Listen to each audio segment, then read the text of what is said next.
Cela fait maintenant 20 ans que le gouvernement du Canada reconnaît et célèbre le mois de l'histoire des Noirs. Et l'honorable Jean Augustine était au cœur du lancement de l'édition 2016 de cet événement annuel. Madame Augustine est devenue en 1993 la première femme d'origine africaine à siéger au Parlement du Canada. C'est elle qui a parrainé aux communes la motion établissant ce mois commémoratif au pays.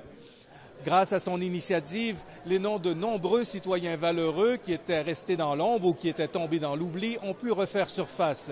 Cela a permis à plusieurs d'entre eux d'être enfin reconnus à leur juste valeur. Madame Augustine s'est dite honorée d'avoir été invitée à prendre part à ce lancement. Pour elle, il était important que le Parlement reconnaisse cet événement, mais jamais elle n'aurait cru qu'il puisse atteindre l'ampleur qu'on lui connaît aujourd'hui. C'est important, en fait, de célébrer le 20e anniversaire du mois de l'histoire des Noirs parce que ça fait partie de notre identité. Ça fait partie aussi de ce qu'il y a de mieux dans notre société, c'est-à-dire notre cohésion sociale et la contribution des différentes communautés à cette cohésion.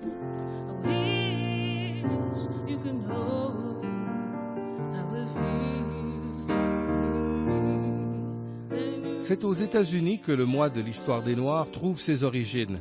Elle remonte à 1926 lorsque l'Association for the Study of African American Life and History organisa une semaine nationale sur l'histoire des citoyens d'origine africaine. L'association choisit la deuxième semaine de février parce qu'elle coïncide avec les anniversaires de deux figures importantes de l'émancipation des Noirs aux États-Unis. Le président Abraham Lincoln, qui est né le 12 février 1809, et le militant noir Frederick Douglass, né le 14 février 1818. Ces deux dates étaient célébrées par la communauté noire depuis la fin du 19e siècle. Les commémorations se sont multipliées à travers les États-Unis et en 1976, Gerald Ford devient le premier président américain à souligner l'événement. Au Canada, la ville de Toronto fut la première juridiction à proclamer le mois de l'histoire des Noirs en 1979. Moi, je pense que c'était très important de raconter notre histoire, de connaître notre histoire, d'étudier et apprendre notre histoire. Et il doit avoir beaucoup de façons de faire cela.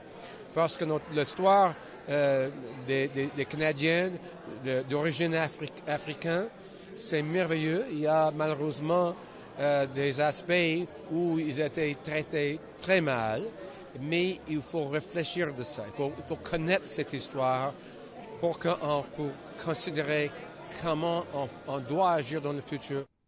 Pour les communautés afro-canadiennes, la reconnaissance de cette histoire peut s'exprimer de plusieurs façons.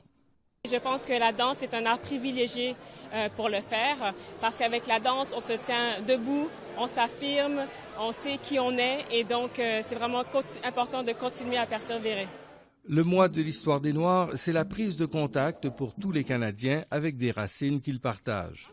Ils seront capables de parler de Calvin Rock, le sénateur Calvin Rock, du bataillon numéro 2, de Carrie Best par exemple, de Viola Desmond.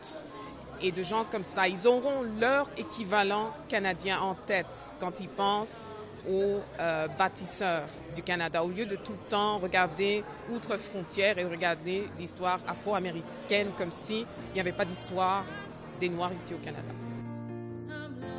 Cette année encore, les occasions seront nombreuses pour tous les Canadiens qui souhaitent approfondir leur connaissance de l'histoire de leurs compatriotes de descendance africaine.